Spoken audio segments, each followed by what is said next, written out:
of widespread rigging to change the results. Imran Khan and his party, the PTI, have rejected the results, claiming that they won at least 180 seats in the National Assembly. They've now called for peaceful protests throughout the country. In the Balochistan province, several political parties have completely rejected the election results and launched an indefinite shutdown, wheel jam campaign and disrupted the traffic movement on national highways. Meanwhile, Imran Khan's PTI has now renewed its efforts to form the governments at the centre and in the Punjab and Khyber Pakhtunkhwa provinces with the help of a new partner, the Sunni Ittihad Council or the SIC, the right-wing party. It comes after, just days after, the PTI's decision to sit on the opposition benches and launch a countrywide campaign against alleged rigging in the 8th February election. During a press conference on Sunday, PTI leaders vowed to form the governments with its prime ministerial candidate Umar Ayub, saying that 30 million votes were polled for PTI-backed candidates even without its electoral symbol, the cricket bat.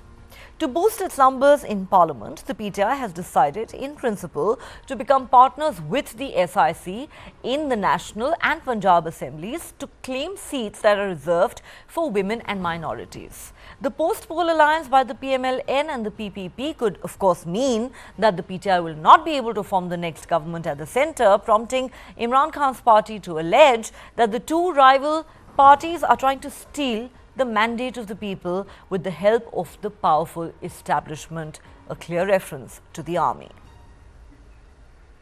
We're concerned, and we share concerns about some of the reports that we've heard coming out of Pakistan in terms of intimidation, voter suppression, that kind of thing. And so we're watching this very, very closely. And as I understand it, votes are still being tallied, so international monitors are still taking a look at those tallies. I'm not going to get ahead of that process. All right, so just what's going on in Pakistan? Why has it been so difficult for the PPP and the PMLN to form a new government despite coming together and forging a post-poll alliance? It's been 11 days since the election, yet no sign of a government. Let's try and understand this with our guests. Joining me on Global Lens tonight is Zulkarnain Tahir, the political correspondent with the Dawn newspaper in Pakistan. He joins us live from Lahore. Fakhar Yousafzai, another Pakistani journalist, is going to be with us in a moment. He'll join us live from Islamabad. And completing the panel tonight is Chirayu Thakkar, doctoral candidate of international relations at the National University of Singapore. He joins us live from Singapore. Gentlemen, welcome to Global Lens. Zulkarnain Tahir, let me start with you. Welcome back to Global Lens. Good to have you with us again. The question simply is, it's been 11 days since the people of Pakistan voted for a new government. Yes, no single political party won an absolute majority to form a government on its own. But very early on, it was quite clear that the PMLN and the PPP would have to come together to form a coalition government, since PTI-backed independents were not really in a position to form a government on their own. Now, the question is, why such a long delay in government formation? What are the major obstacles or sticking points in the negotiations that have been going on between the PPP and the PMLN for so many days now? Yeah, thank you very much. You see, the PMLN, being the favorite of the powerful circles, is all set to form the government. But the thing, it is still pushing and pressing hard the PPP to join it in the government and have its own ministers as well, because it is of the view, PMLN is of the view that it is not ready to share all the blame or all the mess going to be followed. You see, the first one, the economic, and later on the difficult decision the Pakistani government has to make in coming days. So in this scenario, the PMLN are a bit careful about forming the government on its own. That seems to be the reason behind this delay. Otherwise, all is said. Everybody knows here that, of course, the both parties have to form the government, but the PPP is playing its card smartly since it is keen to grab the presidency. Asif Ali Zardari wants to become the president of Pakistan. They want the other constitutional offices like Chairman Senate, National Assembly Speaker, but at the same time, they want to do opposition in the center while remaining part of the government. It's a kind of smart move because they have seen the people's mood. And you see in that scenario, PPP thinks that staying, shaking hand with the PML Noon or becoming part of PML Noon's government is a total lose-lose situation. Very interesting. You know, normally we see jockeying for power amongst allies. In any sort of government formation, you know, everybody wants a bigger share of the pie. Here you have a situation where the PPP wants to actually stay out of the government because it does not want to get the blame if things go wrong tomorrow. And on the other hand, you are saying the PMLN wants the PPP to join the government because, again, you know, if things go wrong, as is widely expected, then there should be someone to share the blame with.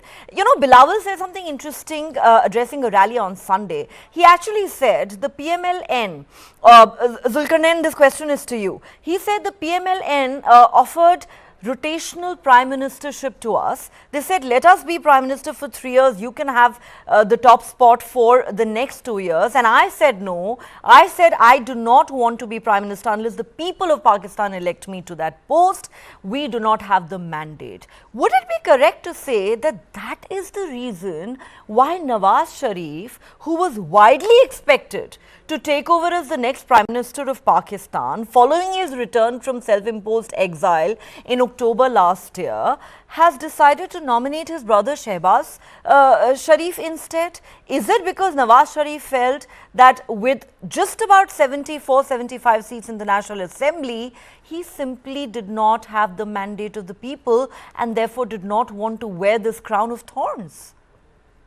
Yeah, you have two questions, and on the first question, I can only laugh regarding the situation in Pakistan. On Bilawal's comment, basically, I can laugh on Bilawal's comment. He's saying that power sharing formula the PML Noon was offering to him was for the first 3 years, Shehbaz Sharif becomes the prime minister, and the remaining 2 years he becomes Bilawal becomes the prime minister. Oh, for God's sake, anybody can tell me in Pakistan, even a prime minister coming over here with the 2/3 majority can never complete his term. Here we don't see a prime minister with a lot of majorities hardly completes his 3 years term. Look at Imran Khan, 3.5 years, and Nawaz Sharif, 3 terms. He couldn't complete 3 years. So Bilawal was simply joking, like who can offer 3 years, and who knows after 3 years he can be.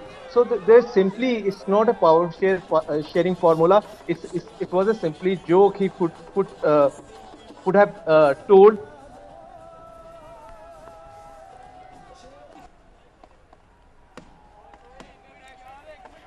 Zulkarnain, could you please unmute yourself? We lost your audio there. Yeah. Now you Go hear ahead. me? Yes, please go ahead. Hello? Yes, go ahead. Yes. Hello?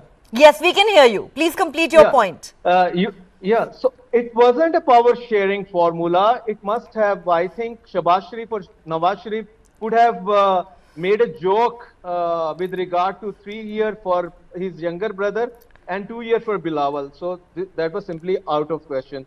On practical ground, People's Party wants presidency because that is the position, has to stay for 5 years. Whatever happened on the other side of the presidency, that is the Prime Minister house, because sooner or later Prime Minister is booted out here. So I think PPP would like to see the PML Noon at the helm, and your second part of it, Nawaz Sharif. You see, Nawaz Sharif absolutely wanted to become the Prime Minister 4 times, but since he knows that his party has lost it, and lost it in a terrible fashion, in terrible manner, that he has lost that. You see, the thing, if I assume the premiership, setting aside my brother, the first thing will come to haunt me, that is the stolen mandate. And yes, he can justify, his party is justifying that it's not a stolen mandate.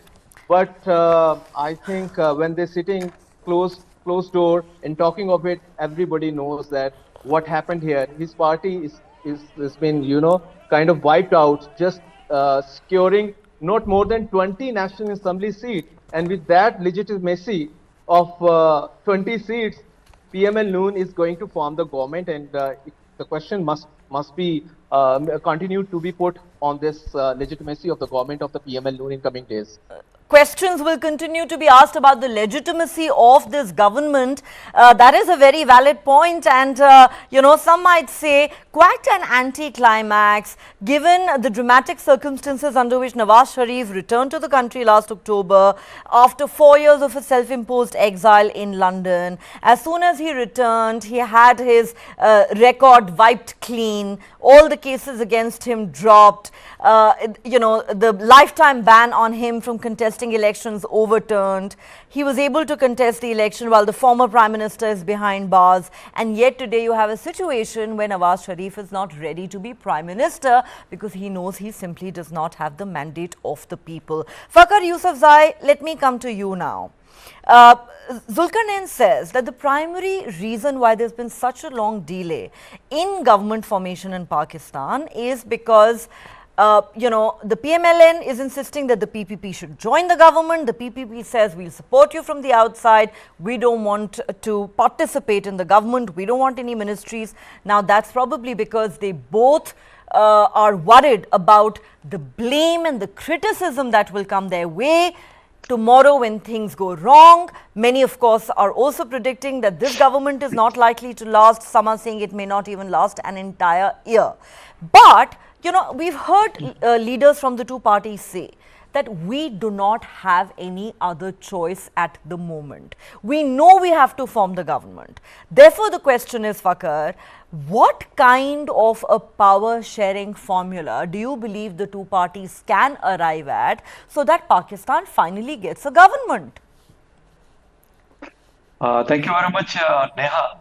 Actually, this time the situation is very critical for Pakistan on the political grounds, and as well as on the other economic condition and security situation is also very crucial for Pakistan.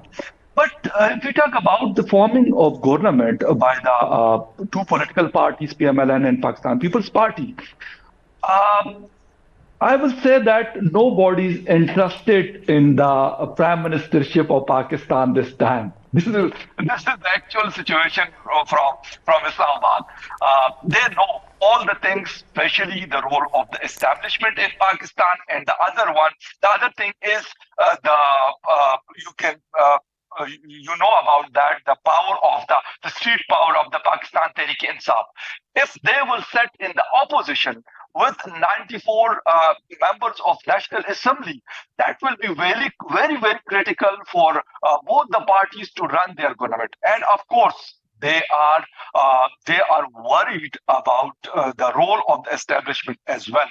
And they know the government will not be that much powerful, and as you said, that the people know and the people are talking about the tenure of this government, maybe 1 year on or maybe 1.5 years, and it's very clear. It's very clear in the front of every political party. Therefore, today is almost the second week after the election in Pakistan, and still we are waiting for formation of the government. This is not the problem of sharing the power with Pakistan People's Party or with the PMLN.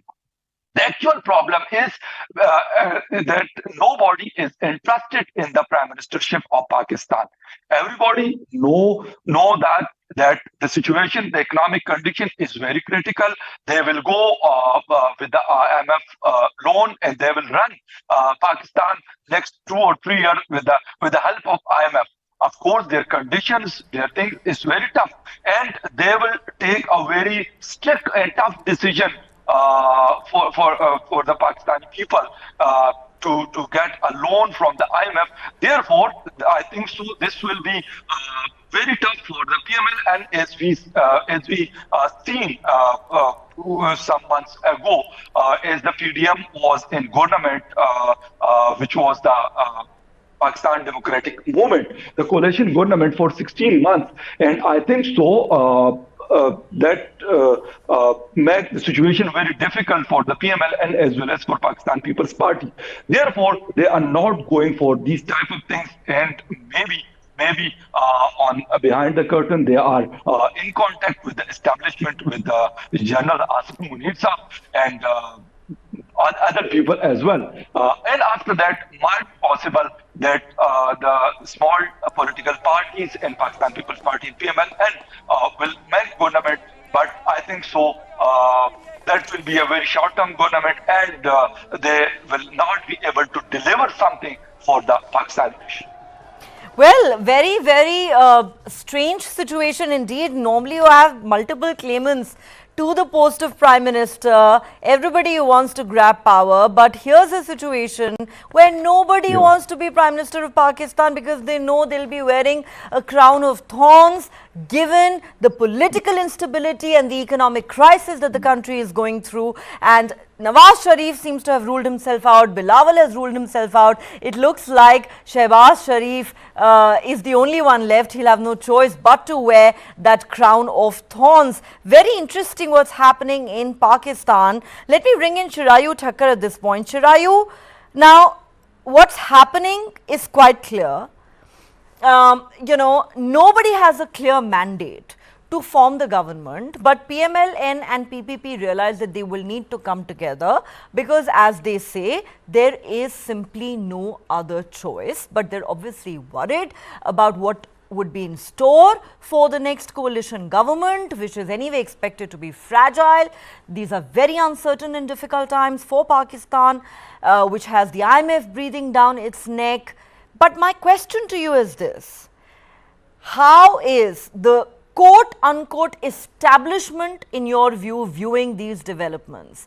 Do you believe General Asif Munir would just wait and watch to see what happens next? It is widely believed that this time he had handpicked Nawaz Sharif to be the next Prime Minister. There have been allegations against the army of rigging the election in favor of the PMLN. And fact is that despite all odds, Imran Khan's party and independents backed by them have performed exceedingly well in this election. But how do you think General Asif Munir is viewing the current situation, and what is his role likely to be in the days ahead?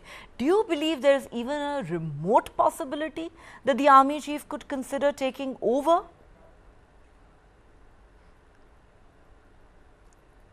Good evening, Neha. Thank you for having me. I think I don't agree with the characterization that General Munir is looking from an arm's length distance and seeing this entire play unfolding. I think he is the orchestrator of this play, and what is unfolding in front of us is a command performance. And you were talking about a lot of this power sharing issues and the poke barrel politics that might be going behind the scenes. But what is underappreciated in this entire situation is the constitutional genius of the individual who decided to not give the bat symbol. Because you see, they feared, whoever came up with this idea, they feared that somehow the Imran wave, despite their efforts, might end up with a majority.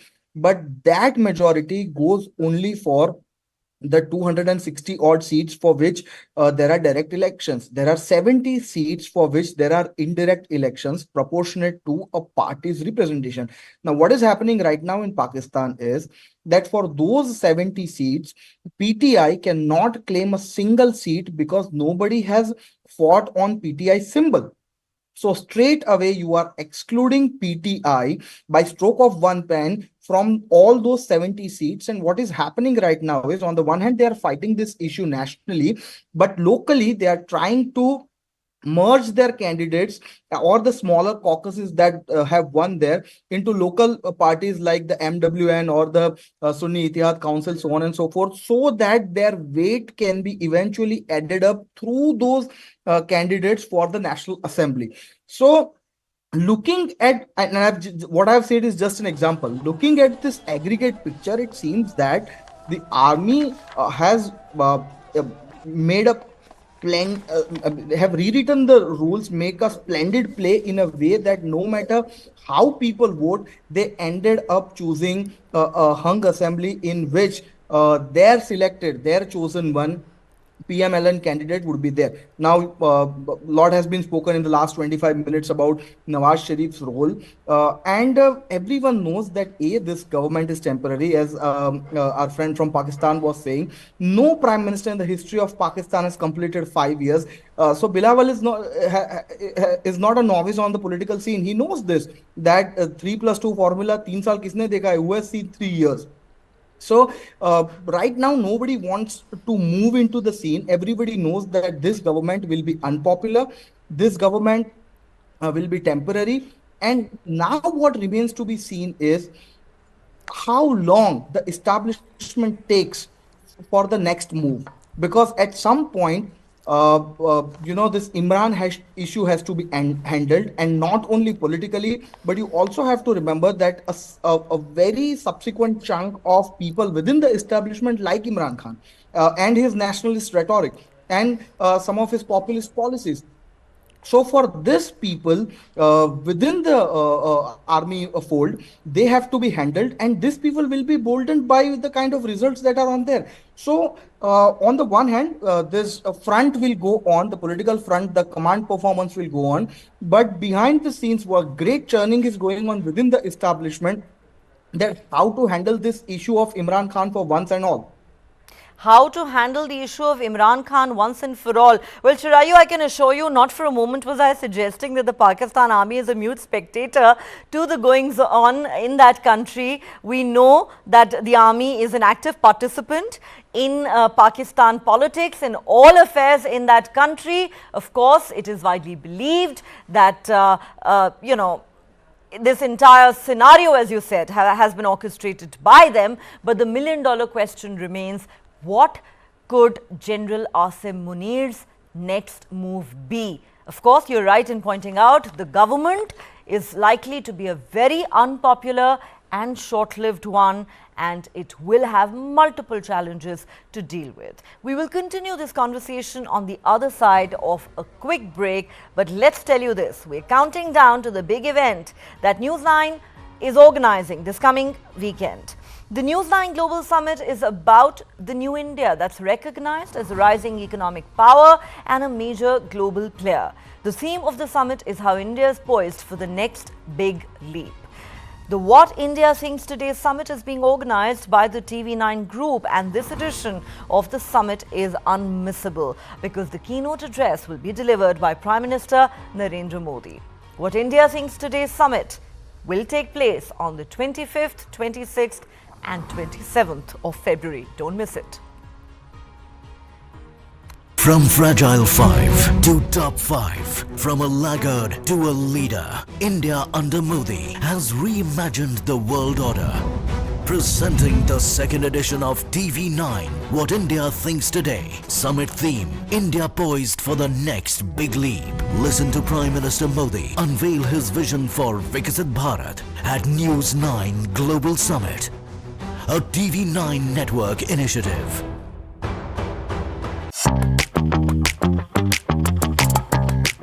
We are trying a lot of experiments, innovations and ideas. We came out with a new format in audio, which is audio series.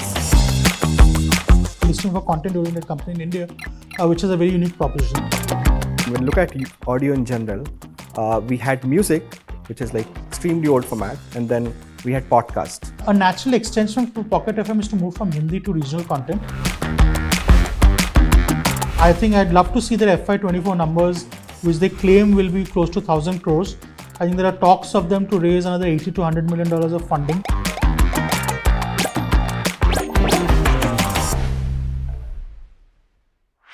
This and more. Streaming on News 9 Plus. News is now content. Subscribe and get free vouchers.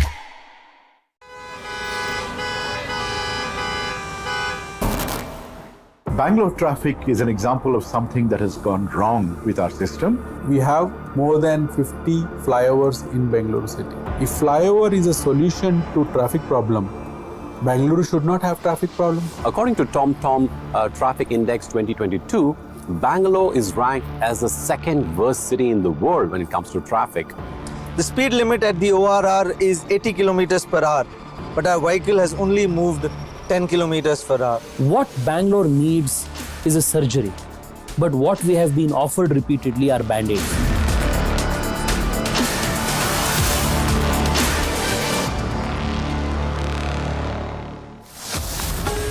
Only on the world's first news OTT.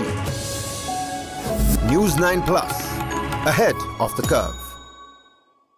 There's a new video around what deepfake can do. We have seen a trailer of this a few days back. Donors should not be only on the platform. We'll have to wait and see how those play out. Hindenburg's report cannot be taken as gospel of truth.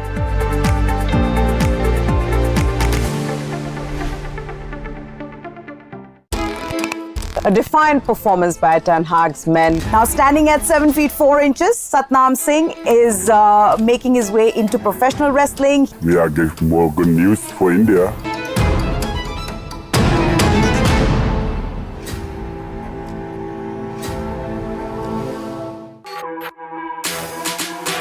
जानना है तो देखिए, समझना है तो सुनिए, सीखना है तो पूछिए, और कमाना है तो खरीदिए। जानकारी, सलाह और निवेश सब एक ही सुपर ऐप पर। पैसे का सवाल है तो जवाब है मनी 9। आजादी पैसे की, अभी डाउनलोड करें।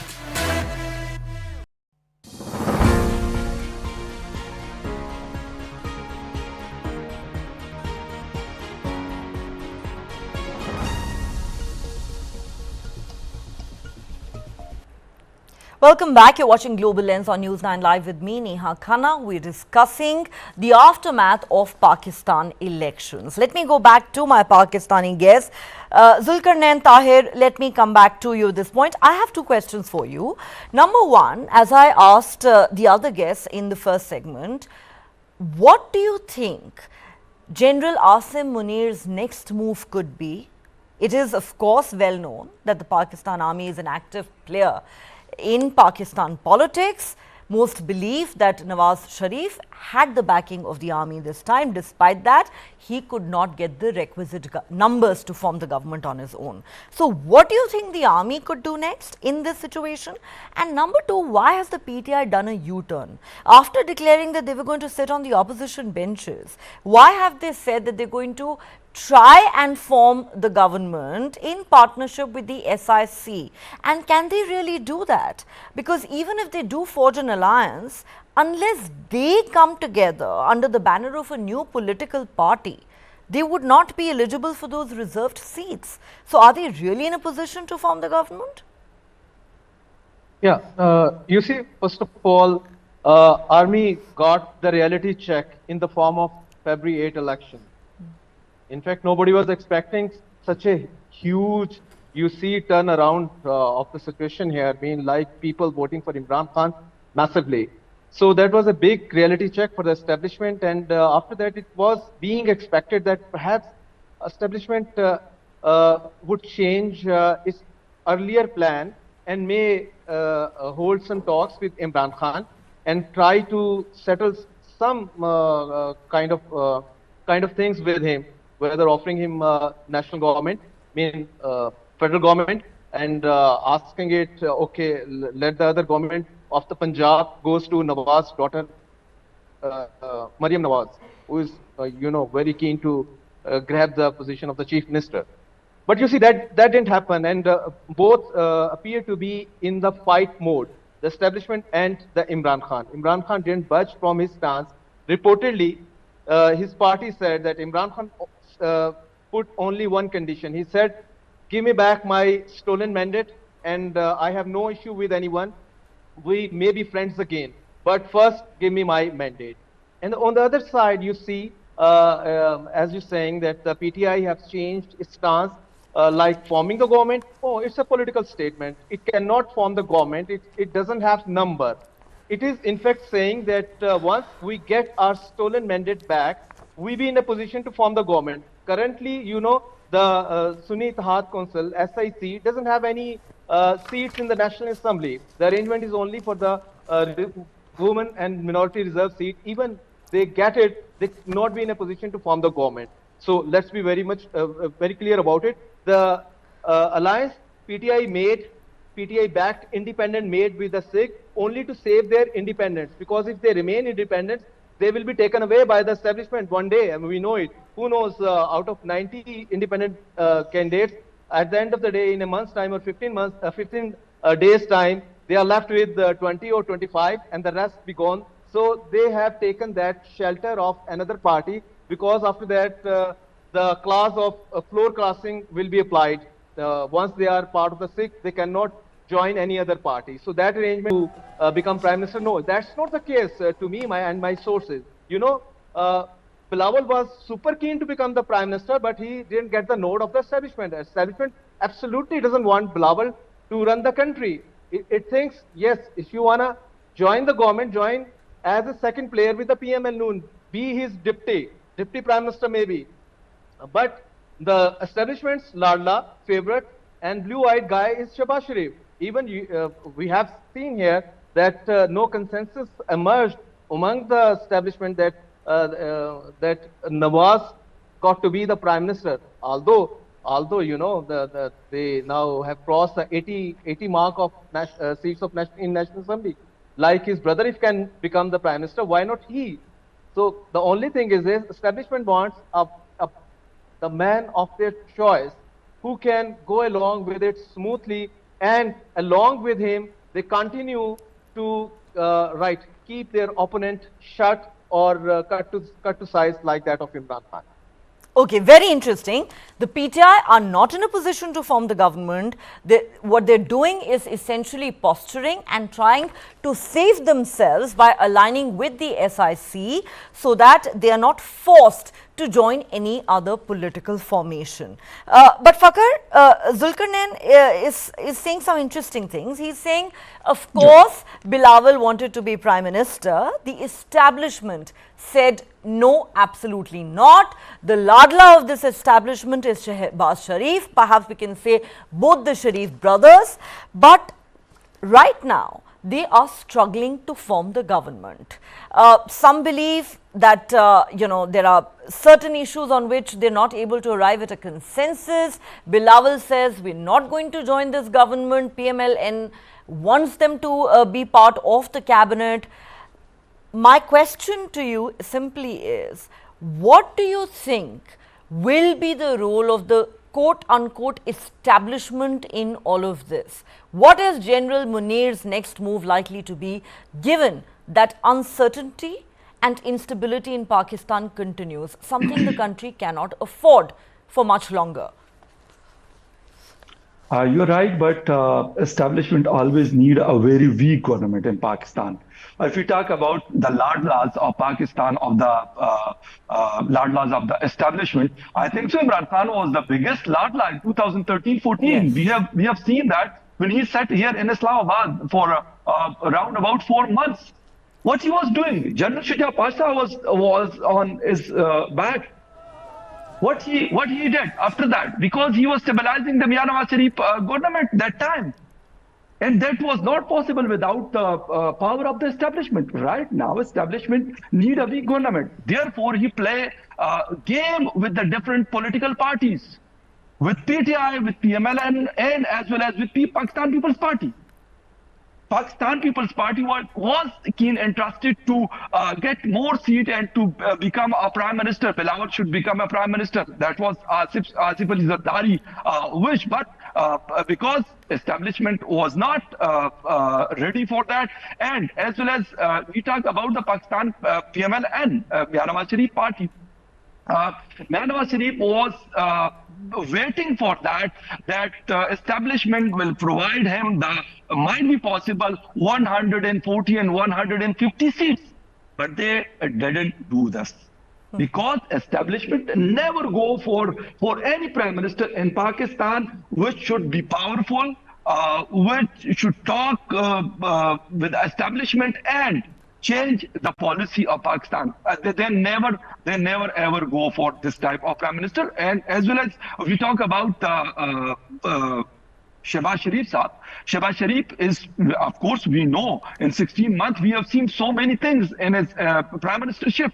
When he was a prime minister for 16 months, what he was doing that time for the establishment, each and everything, as establishment was give him a signal for that. He was always ready, 24/7 ready for that. Of course, he is establishment favorite guy, but establishment never ever like the political parties, the political leaders, and things like that in Pakistan. If we change these type of things and this policy, of course, we will grow. Our democracy will be in a better position in this region as well as in the world. And the world will give us a respect. Right now, all the world eyes on Pakistan, but they are confused about the situation. And of course, the political parties, all the political parties are also very confused. And PTI is the leading party in the National Assembly. They are protesting PML and said the election was rigged. Pakistan People's Party are saying the election was rigged. Who rigged the election?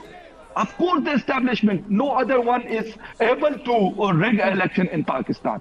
Whenever we establish a free and fair election and free and fair system for electing or leaders or prime minister and or parliamentarian, of course, that will be a big change. But right now, situation for the establishment and for the political party, not good. It's not good for anyone at all. Yes. Yeah. Very, very strong words from you, Fakhar. And you're quite right. The army does not like strong leaders. It does not like outspoken leaders. The problem that occurred between the army and Imran Khan is when he became too big for his boots for the army, when he wanted to take powerful decisions with regard to appointments in the military and the ISI, and when he became too much of a maverick, that's when he fell out. And you're right, he is the former Ladla of the army. Imran Khan never had a problem with army's interference in politics as long as he enjoyed their backing. It's only when he lost the blessings of the army that he started talking about how it is terrible for the Pakistan army to interfere in Pakistani politics. But before I go across to Chirayu, Fakhar, I need to ask you this. Is there still a possibility of some kind of a reconciliation and deal between Imran Khan and the army, even though things have been very bitter between them over the last 2 years? Imran Khan keeps saying, give us back our stolen mandate. But what does that mean? We certainly can't see a situation where the army agrees to release Imran Khan from jail and lets him become prime minister. That's not going to happen. You're right, but I think so if Imran Khan will again repeat those things which he had done in 2018, of course he will lose the mandate of the people of Pakistan, I think so. Therefore, the situation is right now, if the establishment is agreed to talk with Imran Khan, I think so Imran Khan will think so many times for these type of things to take a step and go with the establishment. Of course, he is the leading party right now in Pakistan with 94 National Assembly seats. And of course, that was not with the help of the establishment. Therefore, I think so is narrative of the anti-establishment narrative is, I think so, the Pakistani people like that.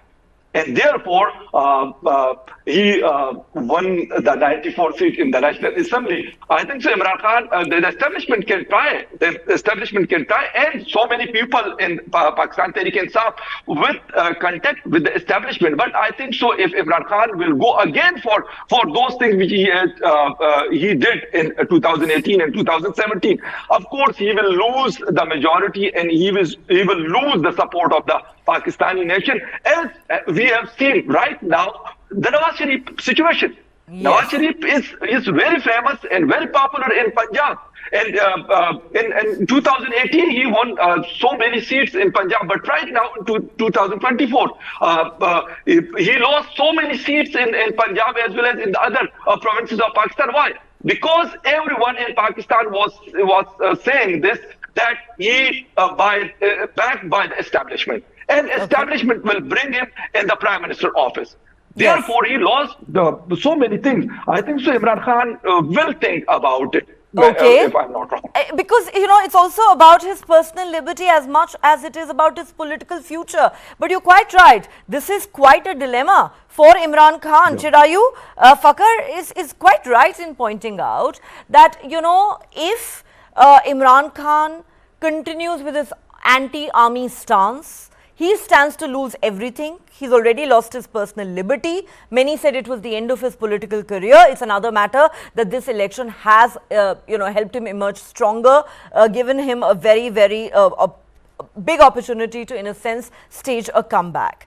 Do you believe there could still be some sort of a deal between the army and Imran Khan? Because if Imran Khan does decide to compromise with the army this time, Fakhar seems to think he will lose a lot of his popularity and the support and the sympathy of the Pakistan people that he garnered following his arrest, following all the sort of verbal attacks that he had mounted on the army. So this is not going to be easy for Imran Khan. But do you believe the army might be open to it, reconciling with Imran Khan? Neha, there are a couple of aspects to this question. The first aspect is that, you know, what Imran Khan wants moving ahead. Does he wants to be a puppet prime minister and be in the shadows and, just be like another Nawaz Sharif of the yesteryears, or does he want to be his own man? Now, if he wants to be his own man, he has to wait and watch and wait for some miracle to happen, that there comes an army chief who gives civilian governments a little more latitude. God knows whenever that happens. That is one aspect of it. Second, what Fakhar said is really right, that Pakistan, Imran Khan's popularity, a significant chunk of it is not with his persona or 1992 or his personality. I mean, all those traits have been there, his oratory, etc. They have been there for since the day he entered politics. But first 2 decades, he was not a success. There came a point, a tipping point with the people of Pakistan when they thought their woes are directly related to establishments meddling in the governance affairs of Pakistan.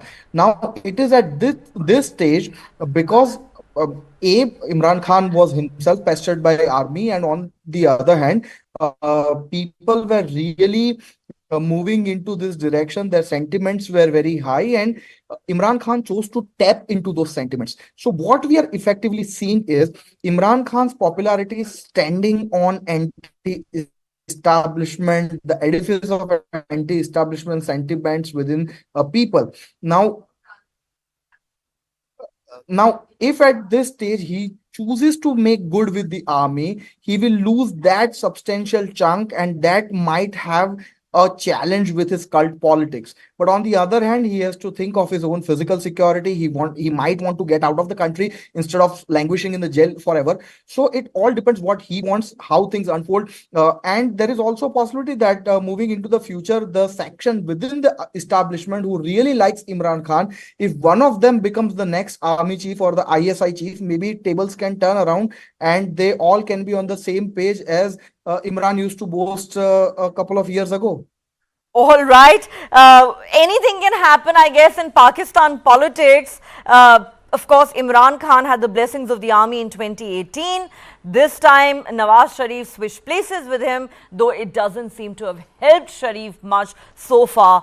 Pakistan, even 11 days after that election, is still waiting to get a government which will be a coalition government, and in all likelihood, a very shaky and fragile one that cannot be expected to provide the kind of stability that Pakistan desperately needs at this point in time. But this is a story we'll continue to track closely here on Global Lens. On that note, Zulkarnain Tahir, Fakhar Yousafzai, Chirayu Thakkar, thank you so much to all three of you for joining us on the show.